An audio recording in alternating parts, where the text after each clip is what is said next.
Viewers, welcome to Satva kitchen. మన last వీడియోలో మొలకెత్తిన రాగులతో ఎనర్జీ పౌడర్ని ప్రిపేర్ చేసుకున్నాం కదా. ఎవరైనా ఆ వీడియోని మిస్ అయ్యి ఉంటే ఆ లింక్ కింద డిస్క్రిప్షన్లో ఇచ్చాను, ఓసారి చెక్ చేయండి. మరి ఈ పౌడర్తో హెల్దీ రాగి లడ్డూని ప్రిపేర్ చేసుకుందామా? దీనికి కావలసినవి: 1 కప్పు మొలకెత్తిన రాగి పౌడర్. ఇక్కడ మీరు నార్మల్ రాగులతో చేసిన పౌడర్ని కూడా తీసుకోవచ్చు. అయితే మీరు తీసుకునే రాగులనైనా లేక రాగి పిండినైనా పచ్చివాసన పోయే వరకు 5 నుంచి 10 నిమిషాలు లో ఫ్లేమ్లో వేయించి చల్లారేక మాత్రమే వాడుకోవాలి. 1 కప్పు వేరుశనగ పప్పు, 1 కప్పు బెల్లం, 3 నుంచి 4 టేబుల్ స్పూన్ల నువ్వులు, కొద్దిగా జీడిపప్పు, 1 టేబుల్ స్పూన్ నెయ్యి, కొంచెం యాలకుల పొడి. ఇప్పుడు ఒక ప్యాన్లో వేరుశనగ పప్పుని వేసి లో ఫ్లేమ్లో వేయించండి. ఇవి వేగిన తర్వాత ఒక ప్లేట్లోకి ట్రాన్స్ఫర్ చేసుకొని చల్లార్చుకోండి. నేను వీటిని పొట్టుతోనే ఉంచేస్తున్నాను, ఎందుకంటే వీటిలో యాంటీ క్యాన్సర్ ప్రాపర్టీ ఉంటుందని. మీరు పొట్టు తీసుకోవాలనుకుంటే ఇవి చల్లారేక కొద్దిగా నలిపితే ఈజీగా వచ్చేస్తుంది. ఇప్పుడు నువ్వులను వేసుకొని కొంచెం దోరగా వేయిస్తే సరిపోతుందండి. తరువాత స్టవ్ ఆఫ్ చేసి వీటిని కూడా ఒక ప్లేట్లోకి ట్రాన్స్ఫర్ చేసుకొని చల్లార్చుకోండి.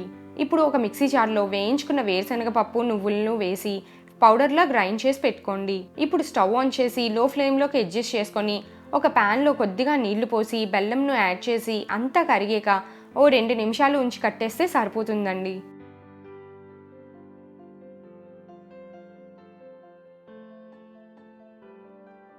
ఇలా చేసుకున్న బెల్లం సిరప్ని ఒక స్ట్రైనర్తో ఓ బౌల్లోకి వడకట్టుకుంటే ఏమైనా నలకలు ఉంటే సపరేట్ చేసేయచ్చు.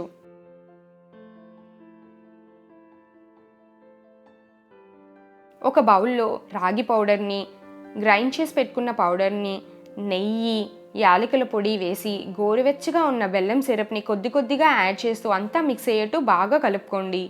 సిరప్ గోరువెచ్చగా ఉండగానే ఉండలు చేసుకోవాలి. చల్లారితే పిండి గట్టిగా అయ్యి మీకు ఉండకట్టదు. ఇలా సిరప్లా చేసుకోవడం వల్ల ఈ మిక్స్లో బెల్లం త్వరగా కలిసి నెయ్యి ఎక్కువ వేసుకోక్కర్లేదు.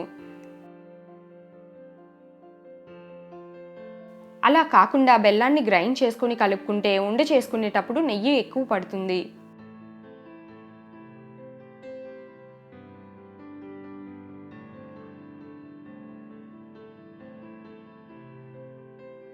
అంతేనండి, ఈ రాగి లడ్డూలను నేతిలో వేయించిన జీడిపప్పు లేదా ఉట్టి జీడిపప్పుతో గార్నిష్ చేసుకుంటే చూడ్డానికి చాలా బాగుంటుంది. నోట్లో వేసుకుంటే ఇట్టే కరిగిపోతుందండి.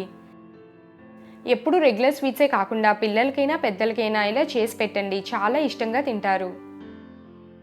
ఈ గ్లూటెన్ ఫ్రీ న్యూట్రియంట్స్ ఎక్కువగా ఉండే రాగులను మన రెగ్యులర్ డైట్లో చేర్చుకుంటే డైజెషన్ బాగా అయ్యి మన స్కిన్ మీద ముడతలు పోయి యంగ్గా కనబడతాం. మరి మా హెల్దీ రెసిపీని మీరు కూడా ట్రై చేసి ఎలా వచ్చిందో మాకు కమెంట్ చేయండి. మరో ఇంట్రెస్టింగ్ రెసిపీతో మళ్ళీ కలుద్దాం. Thanks for watching.